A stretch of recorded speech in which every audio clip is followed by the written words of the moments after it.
बच्चों, मैं आप सबको इस ई पाठशाला यानी वीडियो क्लास के लिए हार्दिक स्वागत करती हूँ।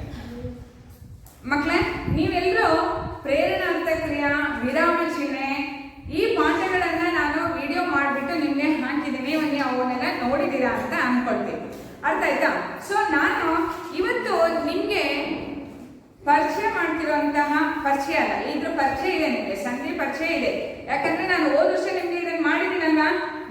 ಸಂಧಿ ಅಂದ್ರೆ ಏನು, ಸಂಧಿಯಲ್ಲಿ ಎಷ್ಟು ವಿಧ, ಮತ್ತೆ ಆ ಸಂಧಿಗಳ ಪರಿಭಾಷೆ ಮತ್ತು ಉದಾಹರಣೆಗಳನ್ನೆಲ್ಲ ಕೊಟ್ಟು ನಾನು ನಿಮಗೆ ವಿವರಣೆಯನ್ನ ನೀಡಿದೆ, ಹೌದಲ್ಲ? ಹಾ. ಸೊ ಸಂಧಿ ಅಂದ್ರೆ ಏನು ಇಲ್ಲಿ ನೋಡಿ. ಸಂಧಿ और उसके भेद. संधि के अर्थ. संधि ಅಂದ್ರೆ ಏನು?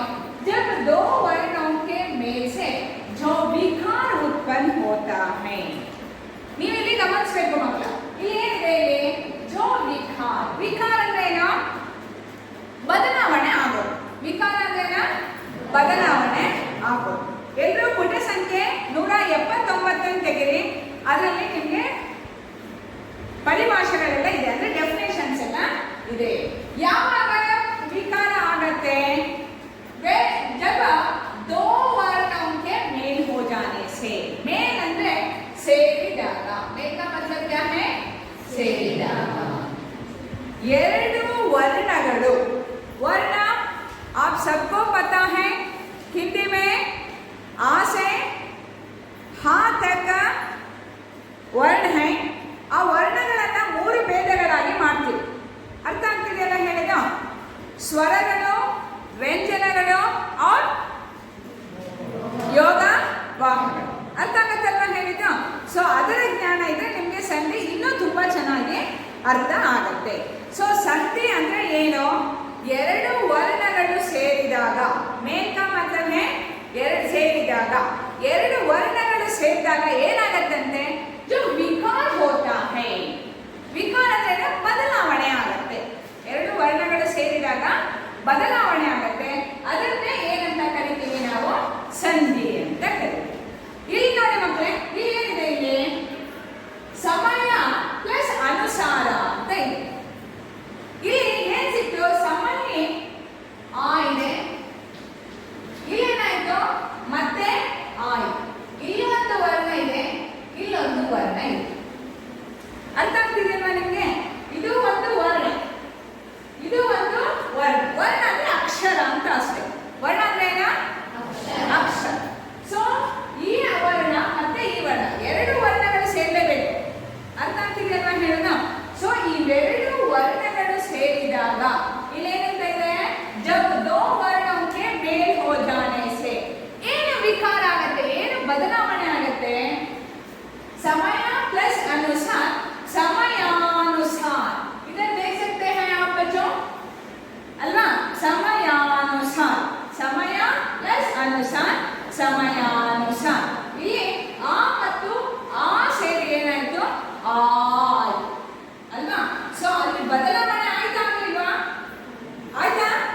ಆ ಬದಲಾವಣೆ ಆಗುತ್ತಲ್ಲ, ಅದನ್ನೇ ನಾವೇನಂತ ಕರಿತೀವಿ? ಸಂಧಿ ಅಂತ ಕರಿತೀವಿ. तो ಸಂಧಿ ಅಂದ್ರೆ ಏನು? ಪುಸ್ತಕ ನೋಡ್ಕೊಂಡು ಒಬ್ರು ಹೇಳ್ತೀರಾ?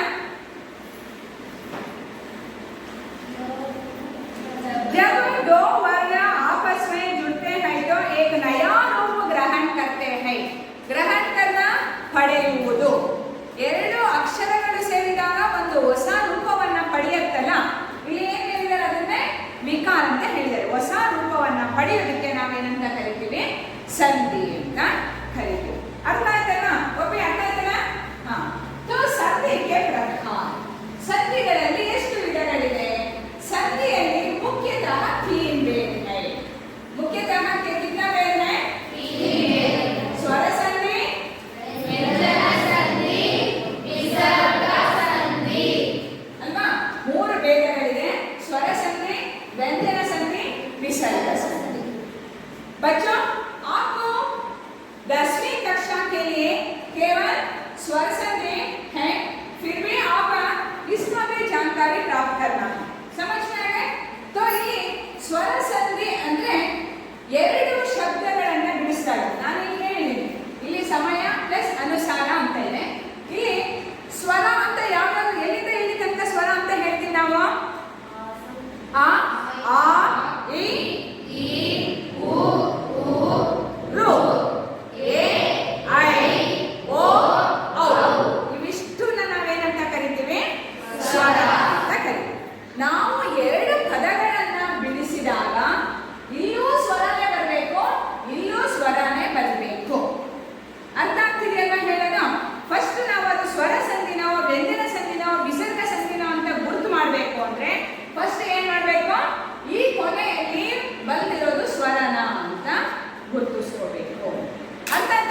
ಅದು ಸ್ವರನೇ ಆಗಿತ್ತು ಅಂದ್ರೆ ಅದು ಯಾವ ಸಂಧಿ ಆಗಿರುತ್ತೆ?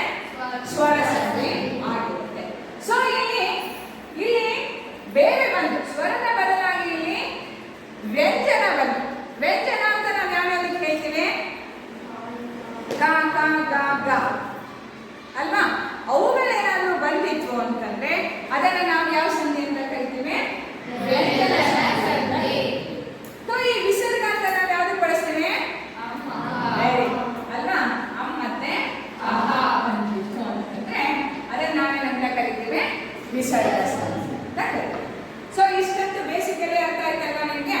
ಸೊ ನಾವು ಇವಾಗ ಸ್ವರ ಸಂಧಿಯಲ್ಲಿ ಇರುವಂತಹ कितना वेद है स्वर संधि में? 5 वेद हैं. स्वर संधि में कितने वेद हैं? 5 वेद हैं. कौन कौन सा वेद देख लो?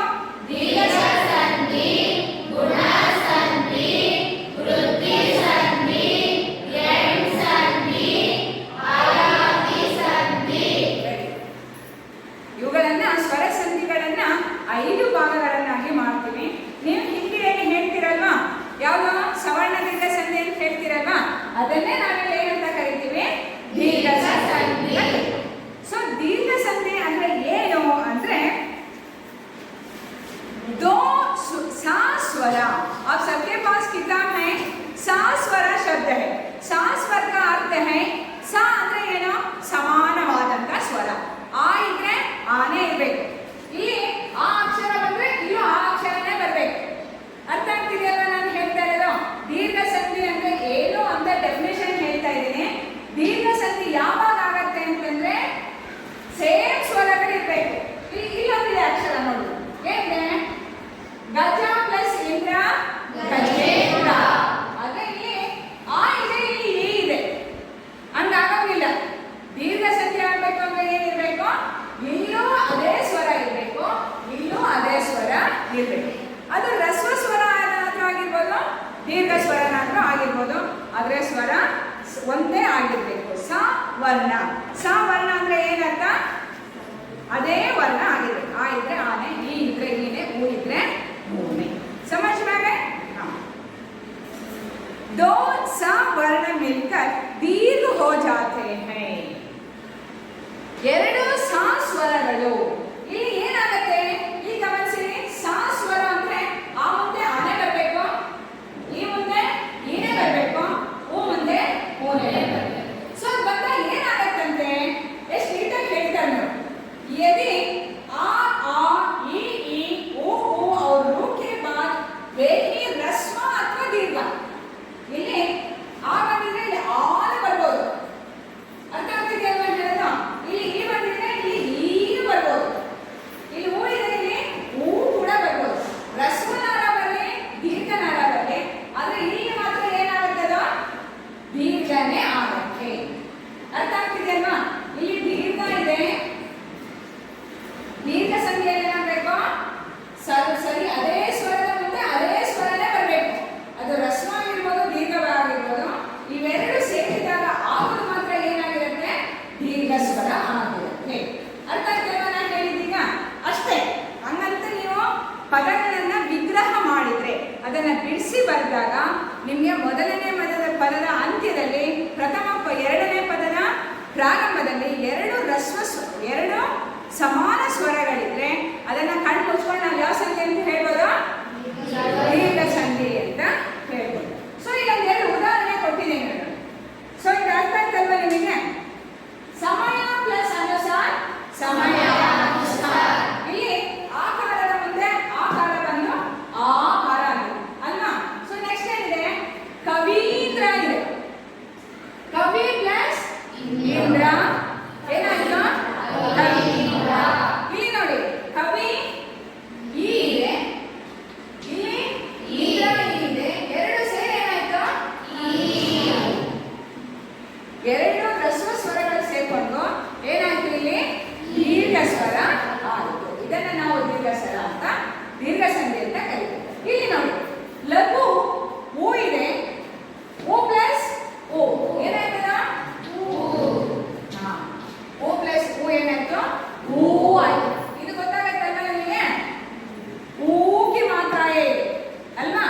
ಸೊ ಲಘು ಪ್ಲಸ್ ಉತ್ತ ಲಘೂಥ.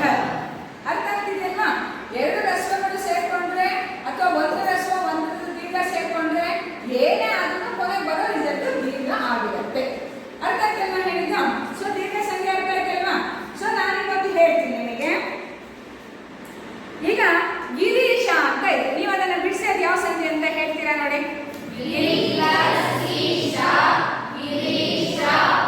ಯಾವ ಸಂಧಿ? ಹೌದಾ? ಡೌಟ್ ಇಲ್ಲ? ಗಿರಿ ಅಂದ್ರೆ ಈ ಬಂತು ಪ್ಲಸ್ ಈಶ ಅಂದ್ರು ಈ ಬಂತು, ಏನಾಯ್ತು? ಗಿರೀಶ. ಯಾವ ಸಂಧಿ ಆಯ್ತದ? Very good. ಅರ್ಥ ಆಯ್ತಲ್ವಾ ನಿಮಗೆ? ಸೊ ಪರೀಕ್ಷೆನಲ್ಲಿ ಕೇಳಿದಂತ ಸಮಸ್ಯೆ ಇಲ್ಲ. ಸೊ ಎರಡನೇ ಸಂಧಿ ಯಾವುದು? ಎರಡನೇ ಸಂಧಿ ಗುಣ ಸಂಧಿ. ಸೊ ದೀರ್ಘ ಸಂಧಿಯಲ್ಲಿ ಅದರ ಮುಂದೆ ಅದೇ ಸ್ವರ ಬಂತು, ಆದ್ರೆ ಗುಣ ಸಂಧಿಯಲ್ಲಿ ಏನಾಗುತ್ತೆ? ಆಕಾರದ ಮುಂದೆ ಈ ಕಾರ ಬಂದಾಗ ಏಕಾರ ಆಗುತ್ತೆ, ಅದೇ ಜಾಗದಲ್ಲಿ ಆಕಾರದ ಮುಂದೆ ಈ ಕಾರ ಬಂದ್ರೆ ಏನಾಗುತ್ತೆ? ಓಕಾರ, ಐಕಾರ. ಆಯ್ತಾ? ಆಕಾರದ ಮುಂದೆ ಊಕಾರ ಬಂದ್ರೆ ಏನಾಗುತ್ತೆ? ಓಕಾರ. ಆಕಾರದ ಮುಂದೆ ಲೋ ಬಂದ್ರೆ ಅಲಕಾರ. ಸೊ ನೀವು ಕನ್ನಡದಲ್ಲಿ ಓದಿದ್ದೀರಿ ಅಲ್ವಾ ಗುಣ ಸಂಧಿಯ? ಸೊ ಸ್ವರ ಸಂಧಿ ದೀರ್ಘ ಸಂಧಿಯಲ್ಲಿ ಅದೇ ಆಸುರದ ಮುಂದೆ ಆಸುರನೇ ಬರುತ್ತೆ, ಆದ್ರೆ ಗುಣ ಸಂಧಿಯಲ್ಲಿ ಆಕಾರದ ಮುಂದೆ ಈ ಕಾರ ಬಂದಾಗ ಏನಾಗುತ್ತೆ? ಏಕಾರ ಆಗುತ್ತೆ. ಆಕಾರದ ಮುಂದೆ ಊಕಾರ ಬಂದ್ರೆ ಓಕಾರ, ಆಕಾರದ ಮುಂದೆ ಊಕಾರ ಬಂದ್ರೆ ಅಕಾರ. ಆದ್ರೆ ಅದನ್ನ ನಾವೇನಂತ ಕರಿತೀವಿ? ಗುಣ ಸಂಧಿ. ನೋಡಿ ಒಂದು ಉದಾಹರಣೆ ಇದೆ. ಗಜ ಪ್ಲಸ್ ಇಂದ್ರ ಏನಾಯ್ತು? ಗಜೇಂದ್ರ. ಇಲ್ಲೇನಿದೆ? ಇಲ್ಲೇನಿದೆ? ಎರಡು ಸೇರಿ ಏನಾಯ್ತು? ಅಲ್ವಾ? ಇದು ಯಾವುದರ ಮಾತ್ರ? ಏಕೆ ಮಾತ್ರ. ಅರ್ಥ ಆಗ್ತಿದೆಯಲ್ಲ ಈಗ? ಆಕಾರದ ಮುಂದೆ ಈ ಕಾರ ಬಂದು ಏಕಾರ. ಸೊ ಇನ್ನೊಂದು ಪದ ಇದೆ, ಮಹಾ ಪ್ಲಸ್ ಉತ್ಸವ ಮಹೋತ್ಸವ. ನಿಮ್ಗೆ ಪದದಲ್ಲೇ ಗೊತ್ತಾಗತ್ತೆ ನೋಡಿ. ಮಹಾ ಅಂದ್ರೆ ಆ ಬಂತು, ಉತ್ಸವ ಅಂದ್ರೆ ಹೂ ಬಂತು, ಆ ಮತ್ತೆ ಹೂ ಸೇರಿ ಏನಾಯ್ತು? ಓ ಮಹೋತ್ಸವ. ಅರ್ಥ ಆಗ್ತದೆ ಹೇಳಿದ್ದು? ಇಲ್ಲ ಇನ್ನೊಂದು ಉದಾಹರಣೆ ಇದೆ ನೋಡಿ. ಮಹಾ ಪ್ಲಸ್ ಋಷಿ ಮಹರ್ಷಿ. ಮಹಾ ಅಂದ್ರೆ ಏನ್ ಬಂತು? ಆ ಬಂತು. ಋಷಿ ಅಂದ್ರೆ ಏನ್ ಬಂತು? ಬಂತು. ಎರಡು ಸೇರನಾಯ್ತು ಮಹರ್ದ. ಮಹರ್ದ ಅಲ್ಲ, ಯಾವ ಬಂತು? ಅರ್ಥ ಆಗ್ತಿದೆ ಅಲ್ವಾ ಹೇಳಿದ್ದು? ಸೊ ಗುಣ ಸಂಧಿ ಅಂದ್ರೆ ಆಕಾರದ ಮುಂದೆ ಈ ಕಾರ ಬಂದ್ರೆ ಏಕಾರ, ಆಕಾರದ ಮುಂದೆ ಊಕಾರ ಬಂದ್ರೆ ಓಕಾರ, ಆಕಾರದ ಮುಂದೆ ಊಕಾರ ಬಂದ್ರೆ ಅಕಾರ. ಸೊ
ಸದೈವ. ಐ ಐ ಔ ಔ ಅಂತ ಸ್ಟ್ರೆಸ್ ಆಯ್ತು ಅಂತಂದ್ರೆ ಅದು ಯಾವ ಸಂಧಿ? ವೃದ್ಧಿ ಸಂಧಿ. ಸೊ ಉದಾಹರಣೆ ನೋಡಿ, ಏಕ ಪ್ಲಸ್ ಏಕ ಇದೆ ಅಲ್ವಾ? ಇಲ್ಲಿ ಯಾವ ಅಕ್ಷರ ಇದೆ? ಆ ಇದೆ. ಇಲ್ಲಿ ಏನಿದೆ? ಏನಾಗ್ತಿದೆ? ಸರಿನಾ? ನಾನು ಹೇಳಿದ್ದೇನೆ ಆಕಾರದ ಮುಂದೆ ಏಕಾರ ಬಂದ್ರೆ ಐಕಾರ ಆಗುತ್ತೆ. ಸೊ ಇಲ್ಲಿ ಆಕಾರದ ಮುಂದೆ ಏಕಾರ ಬಂತು, ಏನಾಗಿದೆ ಇಲ್ಲಿ? ಐಕಾರ ಅಲ್ವಾ? ಸೊ ಎರಡನೇ ಅಕ್ಷರ, ಎರಡನೇ ನೋಡಿ, ಸದಾ ಪ್ಲಸ್ ಏವ ಸದೈವ. ಇಲ್ಲಿ ಸದಾ ಅಂದ್ರೆ ಏನ್ ಬಂತು? ಆ ಬಂತು. ಇಲ್ಲಿ ಜಸ್ಟ್ ಆ ಬಂದಿತ್ತು, ಆದ್ರೆ ಇಲ್ಲಿ ಏನ್ ಬಂತು? ಆ ಬಂತು. ಆ ಮುಂದೆ ಕೂಡ ಏನ್ ಬಂತು? ಏ ಬಂತು. ಆ ಮುಂದೆ ಏ ಬಂತು, ಏನ್ ಬಂತು ನಮಗೆ? ಐ ಬರೋದು. ಐ ಬಿಟ್ಟು ಐ ಐ ಅಂತ ಏನು ಬರೋದು. ಅರ್ಥ ಆಗ್ತಿದೆಯಲ್ಲ? ಏನ್ ಬಂತು? ಐ. ಕನ್ಫ್ಯೂಷನ್ ಬೇಡ. ಆಕಾರದ ಮುಂದೆ ಅಥವಾ ಆಕಾರದ ಮುಂದೆ ಏಕಾರ ಅಥವಾ ಐಕಾರ ಬಂದ್ರೆ ಅದು ಐಕಾರ ಆಗುತ್ತೆ. ಒಂದೇ ಸೆಂಟೆನ್ಸ್. ಸರಿನಾ? ಸೊ ನೆಕ್ಸ್ಟ್ ನೋಡಿ, ಪರಮ ಪ್ಲಸ್ ಓಜ. ಪರಮ ಅಂದ್ರೆ ಏನಾಯ್ತು? ಆ ಬಂತು. ಪ್ಲಸ್ ಏನಾಯ್ತು? ಓ. ಆ ಪ್ಲಸ್ ಓ ಏನಾಯ್ತು? ಓ. ಅರ್ಥ ಆಗ್ತಿದೆಯಾ? ಆ ಪ್ಲಸ್ ಓ ಏನಾಯ್ತು? ಔ. ಏನಾಯ್ತು? ಪರಮೌಜ್. ಅರ್ಥ ಆಗ್ತಿದೆ ಅಲ್ವಾ? ನೆಕ್ಸ್ಟ್ ಅದೇ ತರ ಮಹಾ. ಆ ಅಂದ್ರೆ ಏನಾಯ್ತು? ಆ ಪ್ಲಸ್ ಔ. ಏನಾಯ್ತು? ಔ. ಆಗಲಂತೂ ಇಷ್ಟೇನೆ, ಔ ಮತ್ತೆ ಐ, ಬೇರೆ ಇನ್ನೇನು ಇಲ್ಲ. ಅರ್ಥ ಆಯ್ತಲ್ಲ? ವೃದ್ಧಿಸಂಧಿ ಡೆಫಿನೇಷನ್ ನೋಡ್ಕೊಳ್ಳಿ. ಪೇಜ್ ನಂಬರ್ 181 वृद्धि संधि यदि आ या आ के बाद ए या ಐ. ನಾವು ತುಂಬಾ ಸಿಂಪಲ್ ಆಗಿ ಕೊಟ್ಬಿಟ್ಟಿದ್ದಾರೆ. ನನಗೆ ಹೇಳಕ್ಕೆ ತುಂಬಾ ಕಷ್ಟಪಟ್ಟಿದ್ದಿಂದ ತುಂಬಾ ಸುಲಭ ಇದೆ. ಆ ಅಥವಾ ಆಕಾರದ ಮುಂದೆ ए ಅಥವಾ ಐಕಾರ ಬಂದರೆ तो दोनों के स्थान में ಐ. ಅದು ಎರಡೂ ಸಂದರ್ಭಗಳಲ್ಲೂ ಏನಾಗಿ ಪರಿವರ್ತನೆ ಆಗುತ್ತೆ? ಅದು ಐ ಆಗಿ ಪರಿವರ್ತನೆ ಆಗುತ್ತೆ. ತಥಾ ಆ ಯಾ ಆ ಕೆ ಬಾದ್ ಓ ಯಾ ಔ. ಆಕಾರ ಆಗಿರ್ಬೋದು ಅಥವಾ ಆಕಾರ ಆಗಿರ್ಬೋದು, ಅದರ ಮುಂದೆ ಓ ಆರು ಆಗಿರ್ಬೋದು ಔ ಆರು ಆಗಿರ್ಬೋದು, ಎರಡೂ ಬಂದು ಕೊನೆಗೆ ಏನಾಗಿರುತ್ತೆ? ಔ ಆಗಿರುತ್ತೆ. ಔ ಹೋ ಜಾತಾ ಹೈ. ಸರಿನಾ? ಸೊ ನೆಕ್ಸ್ಟ್ ಈಗ ಮಹೇಶ್ವರ್ಯ. ಮಹೈ ಅಂದ ತಕ್ಷಣ ನಮ್ಗೆ ಯಾವ ಸಂಖ್ಯೆ ಗೊತ್ತಾಗುತ್ತೆ? ಐ. ಅರ್ಥ ಆಗ್ತಿದೆಯಲ್ಲ? ನೆಕ್ಸ್ಟ್ ವನೌಷಧ್. ವನೌಷಧ್. ವನ ಪ್ಲಸ್ ಔಷಧ ಏನಾಯ್ತು? ವನೌಷಧ್. ಯಾವ ಸಂಧಿ ಆಯ್ತದ? ಅರ್ಥ ಆಯ್ತಾ ರಕ್ಷಿತಾ? ಅರ್ಥ ಆಗಿದೆ ಅಲ್ವಾ? ಸೊ ನೆಕ್ಸ್ಟ್ ನೋಡಿ, ನೆಕ್ಸ್ಟ್ ಯಾವುದು? ಎಂಟ್ಸಂಧಿ. ಎಂಟ್ಸಂಧಿ ಕೂಡ ತುಂಬಾ ಸುಲಭ, ನೀವು ಚೆನ್ನಾಗಿ ಅರ್ಥ ಮಾಡ್ಕೋಬೇಕು. ಎಂಟ್ಸಂಧಿಯಲ್ಲಿ ಯಾ ಮತ್ತೆ ವ. ಇಲ್ಲಿ ನೋಡಿ, ನಾವು ಸರಿ ನಿಮ್ಗೆ ಹೇಳಿದ್ವಿ, ಎಂಟ್ಸಂಧಿಯಲ್ಲಿ ಇಲ್ಲಿ ಆಕಾರ ಬರೋದೇ ಇಲ್ಲ. ಅರ್ಥ ಆಗ್ತಿದೆಯಲ್ವಾ? ಇದೆರಡರಲ್ಲಿ ಬರೀ ಆ ಬಂದಿತ್ತು, ಇದೆರಡು ಸಂಧಿಯಲ್ಲಿ. ಅರ್ಥ ಆಯ್ತಾ? ಇದರಲ್ಲಿ ಆ ಬರೋದೇ ಇಲ್ಲ. ತುಂಬಾ ಸಿಂಪಲ್. ಮೊದಲನೇ ಪದದ ಅಂತ್ಯದಲ್ಲಿ ಏನ್ ಬರೋದಿಲ್ಲ? ಆಕಾರ ಬರೋಲ್ಲ. ಕಂಪಲ್ಸರಿ ಅದೇನಾಗಿರುತ್ತೆ? ಈ ಮತ್ತೆ ಉ ಮತ್ತೆ ರು. ಅರ್ಥ ಆಯ್ತಲ್ವಾ? ಈ ಕಾಲದ ಮುಂದೆ ಆಕಾರ ಬಂದಾಗ ಯಾ ಆಗತ್ತೆ, ಈ ಕಾಲದ ಮುಂದೆ ಉ ಬಂದಾಗ ಯು ಆಗುತ್ತೆ, ಆ ಹೂಕಾರದ ಮುಂದೆ ಆ ಬಂದಾಗ ಮ ಆಗುತ್ತೆ, ಋಕಾರದ ಮುಂದೆ ಆ ಬಂದಾಗ ನ ಆಗುತ್ತೆ. ಅರ್ಥ ಆಗ್ತಿದೆಯಲ್ವಾ? ಇದು ಉದಾಹರಣೆ ನೋಡಿ, ನಿಮಗೆ ತುಂಬಾ ಸುಲಭವಾಗ್ಯದ ಅರ್ಥ. ಏನಂತೆ? ಅತಿ ಪ್ಲಸ್ ಅಧಿಕ ಅತ್ಯಾಧಿಕ. ಅತಿ ಅಂದ ತಕ್ಷಣ ಇಲ್ಲಿ ಏನ್ ಬಂತು? ಈ ಬಂತು. ಇಲ್ಲಿ ಅಧಿಕ ಅಂದ್ರೆ ಆ. ಏನಾಯ್ತು? ಎರಡು ಸೇರಿದಾಗ ಏನಾಯ್ತು ಅಂತೀನಿ? ಯಾ. ಅರ್ಥ ಆಗ್ತಿದೆಯಾ? ಇಲ್ಲಿ ಈ ಕಾಲದ ಮುಂದೆ ಆಕಾರ ಸೇರಿ ಏನಾಯ್ತಿದೆ? ಯಾ. ಅರ್ಥ ಆಗ್ತಾ ಇದೆಯಾ? ಅರ್ಥ ಆಗ್ತಿದೆಯಾ ಮಾಡಿದರೆ? ಈ ಕಾಲದ ಮುಂದೆ ಆಕಾರ ಬಂದ್ರೆ ಏನಾಗತ್ತಂತೆ? ಯಾಕಾರ. ಸೊ ಅತಿ ಪ್ಲಸ್ ಅಧಿಕ ಅತ್ಯಾಧಿಕ. ಇಲ್ಲಿ ಈ ಕಾಲದ ಮುಂದೆ ಆಕಾರ ಬಂದಾಗ ಏನಾಯ್ತು? ಯಾಕಾರ. ಸೊ ಇನ್ನೊಂದು ಉದಾಹರಣೆ ಇದೆ.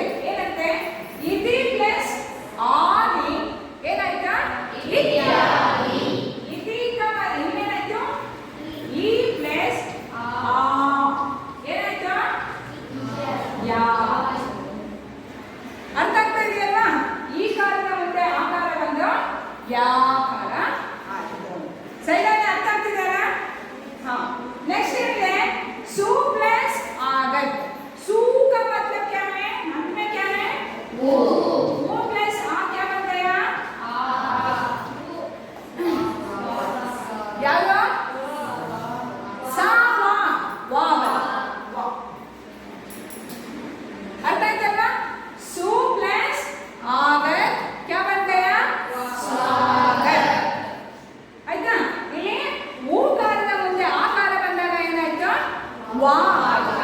ಇಲ್ಲಿ ಬಿಡಿಸಿದ್ರೆ ವಾ ಇಲ್ಲ ಇಲ್ಲ, ಇಲ್ಲಿ ಸೂ ಇದೆ, ಇಲ್ಲಿ ಆಗತ್ತಿದೆ, ಇಲ್ಲಿ ವಾ ಇದೆಯಾ ಇಲ್ಲಿ ಇಲ್ಲ, ಆದ್ರೆ ಇಲ್ಲಿ ಏನಾಯ್ತು ವಾ ಆಯ್ತು. ಸರಿನಾ? ಸೊ ಅದ್ರ ನಿಯಮ ಆ ತರ ಇದೆ. ಏನಂತೆ? ಓಕಾರದ ಮುಂದೆ ಆಕಾರ ಬಂದ್ರೆ ಏನಾಗುತ್ತೆ ವಾಕಾರ ಆಗುತ್ತೆ. ಸೊ ವೈಸಾಖಿ देखिएगा पितृ प्लस उपदेश, इधर है रूप, क्या है रूप प्लस उ, क्या बन गया रूप कालದ ಮುಂದೆ ಆ ಬಂದಾಗ ಏನಾಯ್ತು ರಾ. समझ में आया? अर्थ ಆಗ್ತಾ ಇದೆಯಾ ಸಚಿನ?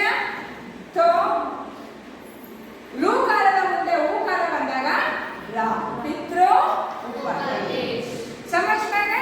तो ನೋಡಿ ಇವಾಗ ಡೆಫಿನಿಷನ್ ಏನಿದೆ?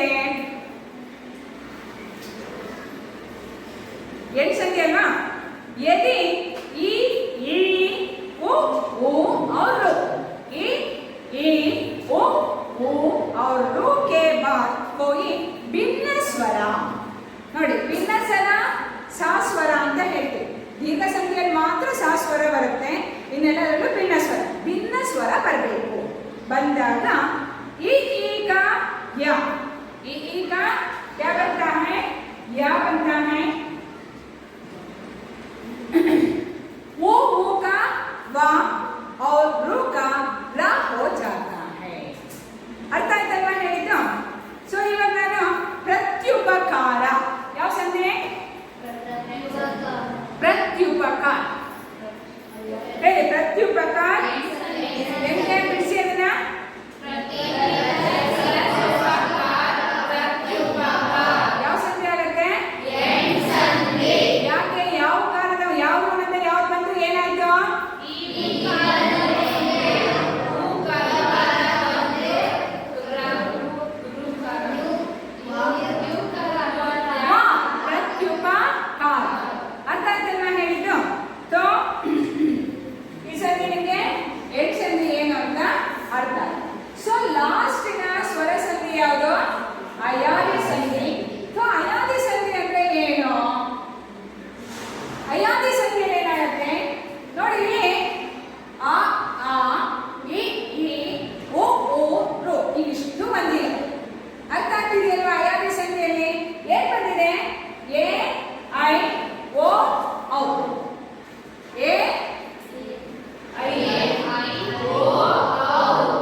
ಐ.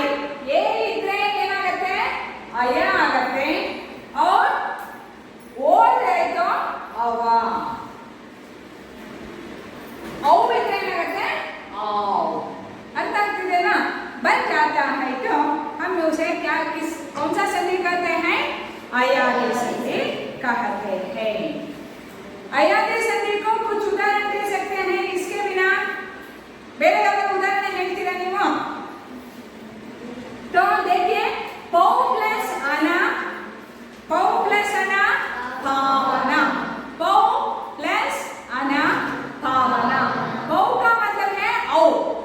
औ के आगे आ गए तो अव बन गया. ಅರ್ಥ ಆಗ್ತಿದೆ ಅಲ್ವಾ ನಾನು ಹೇಳೋದು? ಸೊ ಸಂಧಿ ಅಂದ್ರೆ ಏನು, ಮುಖ್ಯವಾಗಿ ಸಂಧಿಯಲ್ಲಿ ಎಷ್ಟು ಭೇದಗಳಿದೆ, ಸ್ವರ ಸಂಧಿಯಲ್ಲಿ ಎಷ್ಟು ಭೇದಗಳಿದೆ ಅಂತ ನಿಮಗೆ ಅರ್ಥ ಆಗಿದೆ. ಮನೆಗೆ ಹೋಗಿ ನೋಟ್ಸ್ ನಲ್ಲಿ ನೀಟಾಗಿ ಸಂಧಿ ಪಾಠವನ್ನ ಇಲ್ಲಿ ಕೊಟ್ಟಿದ್ದೀವಲ್ಲ, ಡೆಫಿನೇಷನ್ ಉದಾಹರಣೆಗಳನ್ನ ಪೂರ್ತಿ ಬರ್ಕೊಂಡಾದ್ಮೇಲೆ ಈ ವಿಡಿಯೋವನ್ನ ನೀವು ಗಮನಿಸಿ. ಅವಾಗ ನಿಮಗೆ ಪರ್ಫೆಕ್ಟ್ ಆಗಿ ಅದು ಅರ್ಥ ಆಗುತ್ತೆ. ವ್ಯಂಜನ ಸಂಧಿ ಅಂದ್ರೆ ಏನ್ ಹೇಳಿದ್ದಾರೆ ಅಂದ್ರೆ, व्यंजन से स्वर अथवा व्यंजन के में से उत्पन्न विकार को व्यंजन कहते हैं. ಕೊನೆಯಲ್ಲಿ ವ್ಯಂಜನದಿಂದನಾದ್ರೂ ಅಂತ್ಯ ಆಗಿರ್ಬೋದು, ಸ್ವರದಿಂದನಾದ್ರೂ ಅಂತ್ಯ ಆಗಿರ್ಬೋದು, ಮತ್ತೆ ನೆಕ್ಸ್ಟ್ ಶಬ್ದ ಅಕ್ಷರನೂ ಸಹ ಸ್ವರ ಆಗಿರ್ಬೋದು ಅಥವಾ ವ್ಯಂಜನ ಆಗಿರ್ಬೋದು. ಎರಡರಲ್ಲಿ ಒಂದು ಕಂಪಲ್ಸರಿ ಏನಾಗಿರ್ಬೇಕು? ವ್ಯಂಜನ ಆಗಿರ್ಬೇಕು. ಎರಡರಲ್ಲಿ ಒಂದು ಏನಾಗಿರ್ಬೇಕು? ವ್ಯಂಜನ. ಇಲ್ಲಿ ಉದಾಹರಣೆ ಕೊಟ್ಟಿದ್ದಾರೆ, ದಿಗ್ಗಜ ಅಂತ ಇದೆ. ದಿಗ್ಗಜ ಅದನ್ನ ಹೇಗೆ ಬಿಡಿಸಿದ್ದಾರೆ? ದಿಕ್ ಪ್ಲಸ್ ಗಜ. ದಿಕ್ ಅನ್ನೋದು ಆದ್ರೆ ಮತ್ತೆ ಆ ಅಂತ ಬರಲ್ಲ, ಅದಿರೋ ಅಕ್ಷರನ ಏನಿದೆ ಅರ್ಧ ಕಾಯಿ. ದಿಕ್ ಪ್ಲಸ್ ಗಜ ಏನಾಯ್ತು? ದಿಗ್ಗಜ. ಸತ್ ಪ್ಲಸ್ ವಾಣಿ ಸದ್ವಾಣಿ. ಷಟ್ ಪ್ಲಸ್ ದರ್ಶನ್ ಷಟ್ ದರ್ಶನ್. ವಾಕ್ ಪ್ಲಸ್ ಜಾಲ ವಾಗ್ಜಾಲ. ಅಚ್ ಪ್ಲಸ್ ಅಂತ ಅನಂತ. ಥತ್ ಪ್ಲಸ್ ರೂಪ ತದ್ರೂಪ. ಸೊ ನಿಮಗೆ ಆ ಪದಗಳನ್ನೇ ನೋಡಿದ್ರೆ ಗೊತ್ತಾಗತ್ತೆ ಅದು ಸ್ವರ ಸಂಧಿನೋ ವ್ಯಂಜನ ಸಂಧಿನೋ ಅಂತ. ಅದು ಸ್ವರ ಸಂಧಿನೇ ಆಯ್ತು ಅಂತಂದ್ರೆ ನೀವು ಅದನ್ನ ಬಿಡಿಸಿದ್ರೆ ಯಾವ ಸಂಧಿ ಅಂತ ತುಂಬಾ ಸುಲಭವಾಗಿ ಹೇಳೋದಕ್ಕೆ ಅನುಕೂಲ ಆಗುತ್ತೆ. ಸರಿನಾ? ವಿಸರ್ಗ ಸಂಧಿ ಅಂದ್ರೆ ಏನಂತೆ ಉದಾಹರಣೆ ನೋಡ್ಬಿಡಿ ಫಸ್ಟ್, ಆಮೇಲೆ ನಿಮಗೆ ಅದು ಏನು ಅಂತ ಅರ್ಥ ಮಾಡ್ಕೊಳ್ಳೋಣ. ನಿಹಿ ಪ್ಲಸ್ ಕ್ಷಯ ನಿಶ್ಚಯ. ನಾವು ಅದನ್ನ ಹೇಳ್ಬೇಕಾದ್ರೆ ನೋಡ್ತೀವಿ, ಹೇಳ್ತೀವಿ ನಿಶ್ಚಯ ಅಲ್ವಾ? ಎರಡು ಅನುನಾಸಿಕಗಳನ್ನ ನಾವು ಅದನ್ನೇ ಬಳಸಿದ್ದೀವಿ, ವಿಸರ್ಗ ಇರುತ್ತೆ. ನೀ ಪ್ಲಸ್ ಕಪಟ ನಿಷ್ಕಪಟ. ನಿಹಿ ಪ್ಲಸ್ ರಸ ನೀರಸ. ಧೂ ಪ್ಲಸ್ ಗಂಧ ದುರ್ಗಂಧ. ಮನ್ಹ ಪ್ಲಸ್ ರಥ ಮನೋರಥ. ಪುನಃ ಪ್ಲಸ್ ಹಿತ ಪುರೋಹಿತ. ಪುನಃ ಪ್ಲಸ್ ಹಿತ पुरोहित. आशा करते हूँ आप सबको ये संधि पाठ पूरी तरह से समझ में आ गया है ना बच्चों? तो कल के क्लास में हम समास के बारे में जानकारी प्राप्त करेंगे. आप किताब में जो समास के बारे में जानकारी है उसको पढ़ के आना है. समझ में आ गए बच्चों? समाप्त करती हूँ. धन्यवाद. पहला है संधि. बात आती सर संधि कहते किसे, इसका शाब्दिक अर्थ क्या होता है? तो संधि का मतलब होता है भाई मेल. क्या होता है? मेल. संधि का मतलब क्या होता है? मेल. कह रहा दो निकटवर्ती वर्णों. वर्णों मतलब क्या होता है? अरे मैंने आपको बताया था ना, मुख से निकलने वाली लघुत्तम ध्वनि जो सबसे छोटी ध्वनि है वर्ण कहलाता है. अक्षर की बात कर रहा है. कह रहा दो निकटवर्ती वर्णों के परस्पर मेल से जो विकार यानी ದೊಡ್ಡ ಶೋರೂಮ್ ಅಲ್ವಾ? ಬೆಲೆನೂ ದೊಡ್ಡದಾಗಿರುತ್ತೆ. ಇದು ಚೆನ್ನಾಗಿರುತ್ತೆ. परिवर्तन होता है उसे संधि कहा जाता है. उसे क्या कहा जाता है? संधि. कर संधि क्या है? यह ध्वनियों का मेल है. संधि क्या है? ध्वनियों का मेल है. जबकि समास क्या है? यह शब्दों का मेल होता है. समझिए, समास शब्दों का मेल होता है. राजा का पुत्र राजपुत्र, ठीक है, याद रखिए. तो शब्दों का मेल होता है समास, और जबकि संधि क्या होती है? ध्वनियों का मेल होता है. ध्वनियों का मेल. तो पहले आप इसको याद रखेंगे. अगला है कि संधि कितने तरह के होते हैं। बड़ा टिपिकल है, 3 तरह के होते हैं दोस्तों, स्वर संधि है, व्यंजन संधि है और विसर्ग संधि है। कौन कौन सी संधि 3 तरह के होते हैं और तीनों का 3 लेक्चर होगा आपका, ठीक है। पहला होगा स्वर संधि, आज हम लोग डिटेल में पढ़ने वाले हैं स्वर संधि के बारे में। अगले दिन मैं आपको पढ़ाऊंगा व्यंजन संधि के बारे में और फिर उसके बाद हम लोग पढ़ेंगे विसर्ग संधि के बारे में, ठीक है। जो भी चैप्टर आपको पढ़ाया जाएगा उससे संबंधित एमसीक्यू ठीक उसके अगले दिन आपको दिए जाते हैं, ताकि आप ये देख पाओ कि परीक्षा में किस तरह के प्रश्न पूछे जाते हैं। जो चीजें आपको पढ़ाई गई वो चीजों से संबंधित आप प्रश्न कर लेते हो या नहीं कर पाते हो। तो 3 तरह की संधियां होती हैं, जिसमें से पहला है स्वर संधि, ठीक है। हाँ, ये जरूर है कि अगर स्वर संधि को आपको डिटेल से पढ़ना हो तो आपको उसके भी प्रकारों के बारे में जानना पड़ेगा।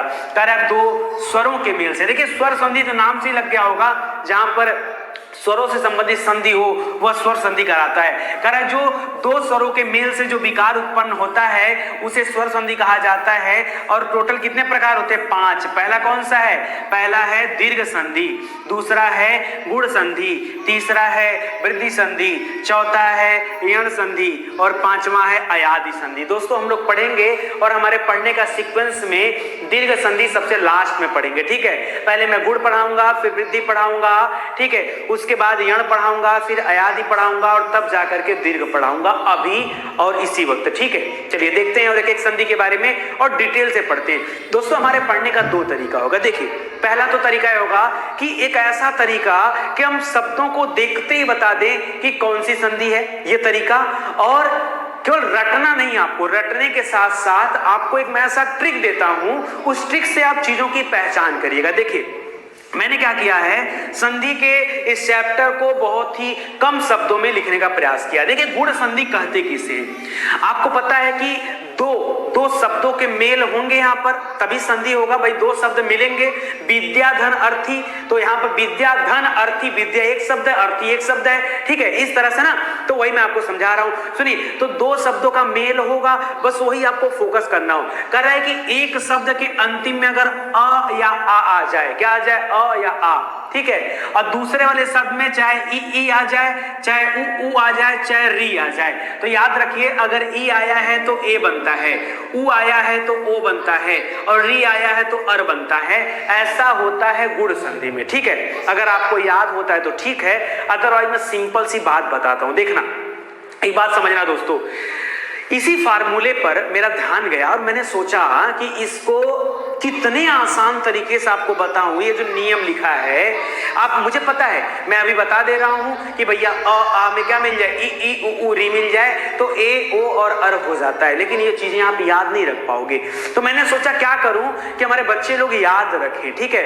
तो मैंने सोचा कि कुछ मत याद रखो ना, इस वाले लाइन को ही मत याद रखो, क्या करना है मत याद रखो, सिर्फ इसको याद रखो, जो रिजल्ट है उसको याद रखो। क्या रखो? गुण संधि कब होता है? जब ए या ओ की मात्रा आ जाए या री की मात्रा आ जाए सेंटर में। मैंने सेंटर में क्यों कहा? अरे 2 शब्दों का मेल होगा तो बीच में ही तो जुड़ाव होगा, बताइए, बीच में ही तो जुड़ेगा, एक शब्द है और जब दोनों जाके जुड़ेंगे तो सेंटर पॉइंट क्या होगा? यही तो होगा। तो जो बीच का अक्षर है उस पे आप देखिएगा, देखिए नरेंद्र, नरेंद्र में क्या बीच में ए की मात्रा है, सुरेंद्र में ए की मात्रा है, पुष्पेंद्र में ए की मात्रा है, सत्येंद्र में ए है, नरेश में ए है, परमेश्वर में ए है, सोमेश में, सेंटर वाले देखिएगा ए, कमलेश देखिए 4 अक्षर लेकिन मिलेगा यहाँ पे, रामेंद्र, महेंद्र, यथेष्ट, जनेंद्र, महेश, ठीक है। फिर देखिए उमेश, राकेश, समझ रहे हैं? जहां पर बीच में ए मात्रा दिख जाए या ओ मात्रा दिख जाए, देखिए ए वाला दिख गया, अब ओ देखिएगा, ओ कैसे दिखेगा? देखिए वीरोचित ओ मात्रा लगा हुआ है, परोपकार ओ मात्रा लगा हुआ है, हितोपदेश ओ मात्रा लगा है, सूर्योर्जा, ठीक है। अब यहाँ पर देखिए री लगा हुआ है, ठीक है, ये भी देखिए, ठीक है। जलोर्मी यहाँ पर ओ लगा हुआ है, महोदय ओ लगा हुआ है, महोत्सव में ओ लगा है, देवर्षि में लास्ट में देखना है री लगेगा, लास्ट में री आएगा, ठीक है। सप्तर्षि में लास्ट में री आएगा, राजर्षि में लास्ट में री आएगा, ठीक है। महर्षि में री आएगा, ब्रह्मर्षि में री आएगा। समझ में आ रहा है? मैं आपको ये समझाना चाह रहा हूं कि किसी शब्द के बीच में अगर एक ही मात्रा आ जाए या ओ की मात्रा आ जाए, जैसे कि परोपकार, ठीक है, तो आप सेंस करेगा बस वहां गुण संधि होगा, या लास्ट में री आ जाए तो क्या होगा, गुण संधि होगा। कल जब मैं एमसीक्यू कराऊंगा ना, विश्वास दिलाता हूं, देखते ही उत्तर टच करोगे, देखते ही उत्तर टच करोगे, विश्वास करो। आजकल हमारा साथ दो आप, ठीक है। तो पहला आपको समझ में आ गया, आप फोकस करिएगा इस वाले पॉइंट पे, ए ओ अर मतलब वही री की मात्रा आ जाएगी, ठीक है। महर, महर्षि, देवर्षि, ब्रह्मर्षि, समझ में आ रहा है, समझिएगा। सप्तर्षि, अर आ रहा है ना, सप्तर्षि, समझिए, अर आ जाएगा, बोलने में आएगा। परोपकार, ओ, परोपकार, ओ आया कि नहीं, बताइए। महोत्सव, ओ आया कि नहीं। आप सेंस देखो, कभी भी ए ओ अर सुनने को मिले, गुण संधि होगा, वहां पे क्या होगा, गुण संधि होगा। समझ में आ रहा है। चलो आगे दिखाता हूं आपको कहानी। वृद्धि संधि, वृद्धि बूढ़ा हो गया है, वहां पर ए था, यहां पर ए लग जाएगा, वहां पर ओ था, यहां पर ओ हो जाएगा, और इसी को तो बोलते हैं भाई मेरे वृद्धि संधि। वृद्धि माने क्या, बूढ़ा हो गया है। गुण संधि ए ओ अर, ए ओ अर, और वृद्धि संधि क्या हो जाएगा, याद रखे पहला वाला वही है, अ आ, याद रखे ए आए ओ आए तो क्या हो जाता है, आए या औ हो जाता है। यहां पर अर का कोई नाम नहीं है, बस बुढ़ा कर देना है, यानी मात्रा डबल। अगर कभी भी अगर किसी शब्द के ऊपर डबल मात्रा आपको दिखे, कौन सी संधि है, वृद्धि संधि है। कौन सी, वृद्धि। देखिए डबल मात्रा, डबल मात्रा, डबल मात्रा, डबल मात्रा, डबल मात्रा, डबल मात्रा, डबल औ लगा है, देखिए औ, ठीक है, औ लगा है यहां पर, ठीक है। दंतोष्ठ औ लगा है, वनौषधि औ लगा है, रमेश से आय लगा है, आय लगा है, औ लगा है। समझिए बात को, जहां पे भी आय की मात्रा या औ की मात्रा आ जाए, उत्तर क्या है, वृद्धि संधि है। जहां पर शब्द देखिए, खाली इधर उधर मत देखिए, सब देखिए, महेश्वर कहीं लिखा है, आय की मात्रा लगा, तुरंत आंख बंद करके मारो गुण संधि, तुरंत गुण संधि, कुछ सोचने की जरूरत नहीं है। अगर ओ लगा है तो गुण संधि, और आय लगा है तो वृद्धि संधि। समझ में आ रहा है। केवल इतना कॉन्सेप्ट अगर आप क्लियर करके चलो तो पूरी कहानी हो जाएगी। वृद्धि माने बुढ़ा हो गया, डबल मात्रा आ गई है। समझ में आ रहा है। इतनी चीजें आपको ध्यान देना है। आगे बढ़ते हैं। यण संधि दोस्तों ऐसा दमदार कॉन्सेप्ट है ना, आपको हिंदी में कहीं मिलने वाला नहीं है। एकदम इत्मीनान से देखते जाइए। कह रहा यण संधि दोस्तों, ये मैं जो पढ़ा रहा हूं ना, आप हमारी क्लास नोट्स को ले सकते हो। ये सब कुछ आपको कॉपी पे लिखा हुआ मिलेगा। विजिट करिए हमारी वेबसाइट पर study91.co.in। यहाँ पे आपको हिंदी के नोट्स मिल जाएंगे, ठीक है। कह रहा यण संधि, समझिएगा यण में क्या होता है दोस्तों। कह रहा है ई ई उ उ री, ये सब मिलकर के क्या हो जाएंगे, आ आ उ ए ऐ हो जाएंगे। देखो नहीं समझ में आया, छोड़ो, मैं बता रहा हूं। एक सिंपल सी बात रखो, आप ना इसको कैप्चर कर लो, य व र। आप समझिए कहां बोल रहा है। कह रहा य या यू यू ए ऐ व व व वी वी र र। नहीं समझ में आया। यहां लिखा कोई ना कोई, अधूरा, क्या लिखा है सब, ये कहानी है। ये पता है ग्रामेटिकल नियम है। अरे मैं कोई नियम नहीं जानता, मैं केवल एक नियम जानता हूं। यण संधि कहां होगा, याद रखे बीच में अधूरा शब्द होगा। कैसा होगा, याद रखे कोई ना कोई अधूरा शब्द होगा ही होगा। यण संधि की पहचान है अधूरा शब्द। देखो ना, आप केयर करो, अत्यधिक में आधा तय, यद्यपि में आधा दय, इत्यादि में आधा तय, अत्याचार में तय, उपर्युक्त में आधा र त। देखो कोई ऐसा शब्द बताओ, देखो पित्रा में त्र, अरे त्र में क्या, तो त र होता है ना। त्र कैसे बनता है बताओ, देखो त्र कैसे बनता है, त्र, त आधा और र ये हो जाता है त्र। समझ में आ रहा है, तो र ना। तो यहां पर देखो, यानी जहां कहीं भी आपको अधूरा शब्द नजर आ जाए, अगर आपको नहीं भी याद है, आप यण संधि कर सकते हैं। आप यण संधि टिक वहां पे कर सकते हैं। समझ में आ रहा है। देखो आपको जैसे मतैक के दे दिया मान लो, ठीक है, तो फोकस करना है आय की मात्रा, मैंने बताया था वो आ जाएगा वृद्धि संधि में। आधा क या देख के मत करना, सेंटर खोजना थोड़ा सा। अच्छा एक चीज और देखो, अगर आपको कभी ये लगे ना कि सर मतैक में क्यों नहीं, ठीक है, तो याद रखो दोस्तों, यहाँ पे याद रखना सेंटर में य व या र ही होगा, और कोई अधूरा शब्द नहीं, केवल य व और र पर ही बिजली गिरी है। देखो य के साथ त, किसके साथ, य के साथ, यहाँ द भी लगा है, किसके साथ, य के साथ, तो भी लगा है य के साथ, य के साथ, य के साथ र लगा है, य के साथ, ठीक है। देखो समझो बात को, यहाँ भी य के साथ, यहाँ भी य के साथ, य के साथ, स्वागत देखो व के साथ, अन्वय व के साथ, स्वच्छ में व के साथ, नदेश्वर में व के साथ। याद आ रहा है, समझ में आ रहा है। या तो फिर र के साथ, यानी तो जो लगा है र के साथ लगा है। समझ में आ रहा है। तो याद रखना ये अधूरा शब्द का कांसेप्ट किसके साथ, य व या र के साथ, य व या र के साथ लगा होगा, उत्तर क्या हो जाएगा, यण संधि। आंख बंद करो, रिवाइज करो, मैंने आपको क्या बताया, मैंने कहा कहीं ए दिख जाए, मात्रा ए या ओ दिख जाए, ए या ओ यानी ऊपर सिंगल मात्रा दिख जाए या अर दिख जाए, देवर्षि, ब्रह्मर्षि, महर्षि, सप्तर्षि, उत्तर क्या होगा, गुण संधि। अगर ऊपर मात्रा डबल दिख जाए, आंख बंद करके उत्तर मानना, वृद्धि संधि सही होगा, सही होगा उत्तर, एकदम टेंशन मत लेना। और यण संधि कब, जब बीच में क्या हुआ, अधूरा शब्द आ जाए, य व र के साथ, य व र के साथ, य व र के साथ अधूरा शब्द आ जाए, यण संधि होगा, वहां पे क्या होगा, यण संधि होगा। समझ में आ रहा है, आएगा नहीं आएगा तो जाएगा कहां, दौड़ा के पकड़ लेंगे। अयादि संधि देखो, अयादि संधि बहुत टिपिकल लोगों को लगता है, कुछ टिपिकल नहीं, एकदम सिंपल साधारण व्यक्ति, अयादि संधि, अयादि जैसे होता है ना, अयादि संधि मतलब क्या, भगवान को याद कर, अयादि संधि एकदम सिंपल लिखा होगा, कोई यात्रा मात्रा नहीं, ठीक है, नयन सैन नयन पायक गायक गायन गायिका नायिका नायिका पौन भौन, ठीक है, ऐसे लिखा होगा।